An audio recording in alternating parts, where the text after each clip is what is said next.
الذین یاکلون الربا، اب ربا کا مسئلہ شروع ہو رہا ہے، جو سود کھاتے ہیں۔ وجہ کیا ہے؟ اصل مسئلہ ہے اس سرپلس ویلیو کا۔ آپ کا کوئی شغل ہے، آپ کی ملازمت ہے، آپ کما رہے ہیں، آپ کا خرچ پورا ہو رہا ہے، کچھ بچت بھی ہو رہی ہے۔ اب اس بچت کا اصل مصرف کیا ہے؟ یسألونک ماذا ينفقون قل العفو۔ اصل راستہ تو یہ ہے کہ اس کو دے دو اللہ کی راہ میں، یا محتاجوں کو یا اللہ کے دین کو۔ لیکن اب جو سود خورانہ ذہنیت ہے وہ یہ کہ اس بچت کو بھی مزید کمائی کا ذریعہ بناؤ، یہ سود خورانہ ذہنیت ہے۔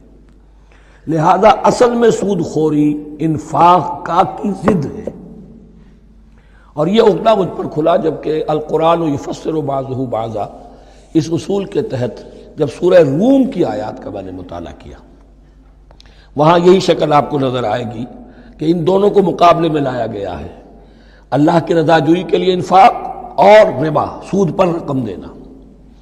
وما آتیتم من ربا لیربو فی اموال الناس فلا یربو عند اللہ، جو کچھ تم دیتے ہو سود پر کہ وہ بڑھے لوگوں کے مال میں، محنت وہ کر رہا ہے اور آپ اس کی کمائی میں سے آپ وصول کر رہے ہیں اپنے اس سرمایہ کی وجہ سے۔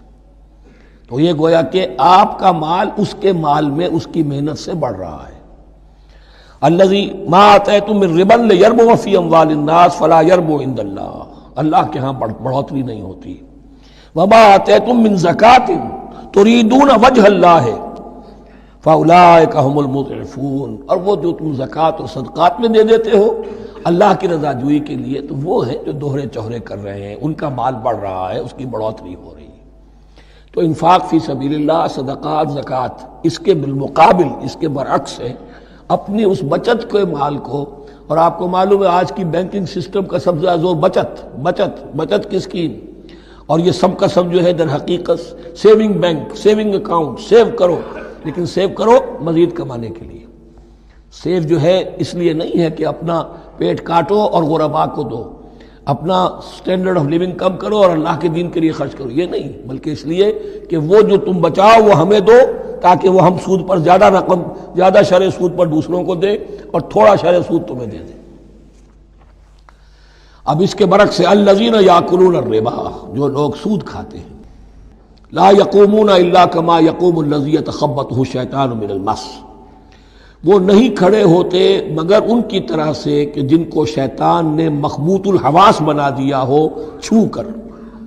یہاں عام طور پر یہ سمجھا گیا کہ یہ قیامت کے دن کا نقشہ ہے، یہ قیامت کے دن کا نقشہ تو ہوگا ہی، اس دنیا میں بھی سود خوروں کا حال یہی ہے۔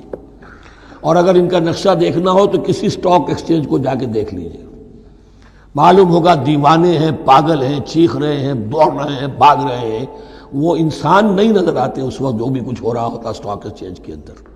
مخبوط الحواس انسان جو ہے وہ ہو جاتا ہے، یہ سود خوری کی وجہ سے۔ الذین یاکلون الربا لا یقومون الا کما یقوم الذی یتخبطہ الشیطان من المس ذلک بانہم قالوا انما البیع مثل الربا، اور ان کے سب سے بڑھ کر مخبوط الحواس ہونے کا مظہر یہ ہے، یہ اس لیے کہ وہ کہتے ہیں کہ بیع بھی تو ربا کی طرح ہے، بیع بھی تو سود ہے۔ میں نے 100 روپے کا مال خریدا، 110 میں بیچ دیا، 10 بچ گئے، یہ ربا ہے، ربا جائز ہے۔ 100 روپے کسی کو دیے اور 110 لیے، یہ سود ہو گیا۔ بھائی کیوں ہو گیا؟ 100 روپے کی شے دے دی، یہ 100 روپیہ دے دیا، کیا فرق پڑا؟ 10 لاکھ کا مکان بنایا، 4000 کے قرضے کے ماہانہ کرائے پر دے دیا، جائز ہو گیا۔ 10 لاکھ کسی کو دیا اور اس سے 4000 روپیہ مہینہ دینا شروع کیا، یہ سود ہو گیا، حرام ہو گیا۔ عقلی طور پر یہ باتیں ہیں کہ جو سود کے حامیوں کی طرف سے کہی جاتی ہیں۔ انما البیع مثل الربا، بیع میں بھی جو نفع ہوتا ہے، ربح اور ربا، یہ میں اس وقت بیان کر چکا ہوں سورہ بقرہ کے دوسرے رکوع کے ضمن میں۔ تو یہ جان لیجئے کہ اس ظاہری سی مناسبت کی وجہ سے ان کا مخبوط الحواس لوگ جو ہیں وہ اس دونوں کے اندر کوئی فرق محسوس نہیں کرتے۔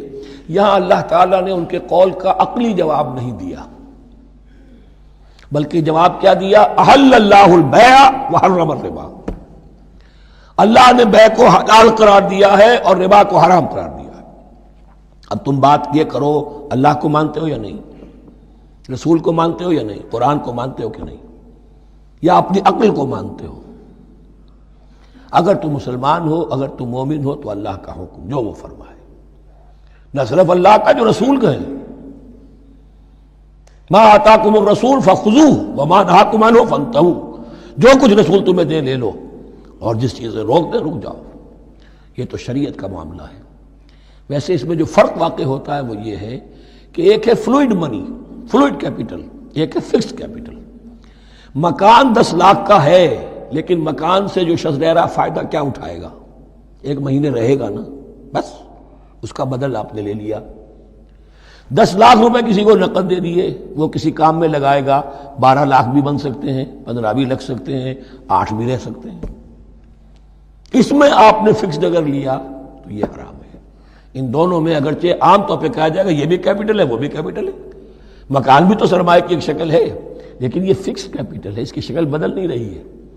اس مکان میں تو ایک شخص رہ جائے گا، سکنا ہوگا، اس کی رہائش ہے، یا آپ کہیں گے اس کی ویئر اینڈ ٹیئر ہے تو اس کا آپ نے بدل لے لیا، بس ختم۔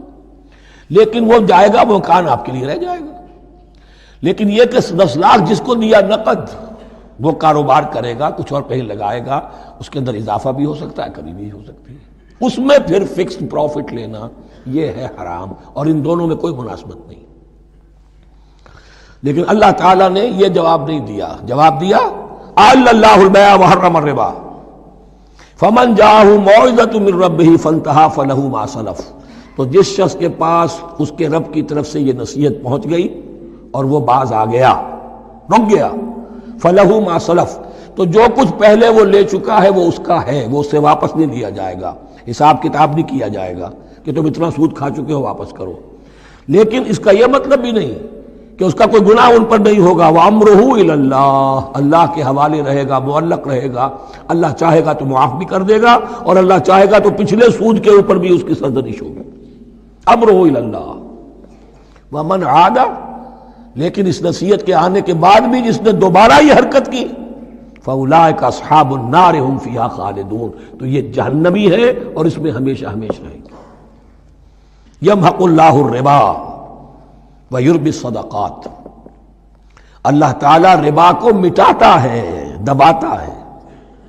اور ہمارے زمانے میں شیخ محمود احمد مرحوم نے ایک کتاب لکھی ہے مین اینڈ منی، اس میں ثابت کیا ہے جہاں جو یہ سود کا معاملہ چلتا ہے 3 چیزیں ساتھ ساتھ بڑھتی چلی جاتی ہیں، جتنا سود بڑھے گا ان امپلائمنٹ بڑھے گی، انفلیشن بڑھے گی، نتیجے میں انٹرسٹ ریٹ بڑھے گا، جیسے انٹرسٹ ریٹ بڑھے گا ان امپلائمنٹ مزید ہوگی، انفلیشن زیادہ ہوگی، اس سے وشس سرکل، اور اسی کے نتیجے میں تباہی ہو جاتی ہے، چھپی رہتی ہے وہ تباہی۔ وہ تو ایک ہی وقت میں بینک کرپٹ ہوگا، کوئی بینک، بڑے بڑے بینک جو ہیں دیوالے نکلیں گے، ابھی جو کوریا کا حشر ہو رہا ہے اور جو اس سے پہلے روس کا ہو چکا ہے، یہ سارا جو ہے یہ یوں سمجھیے شیش محل کی طرح ہے، اس میں تو ایک پتھر پڑے گا تو ٹکڑے ہو جائیں گے۔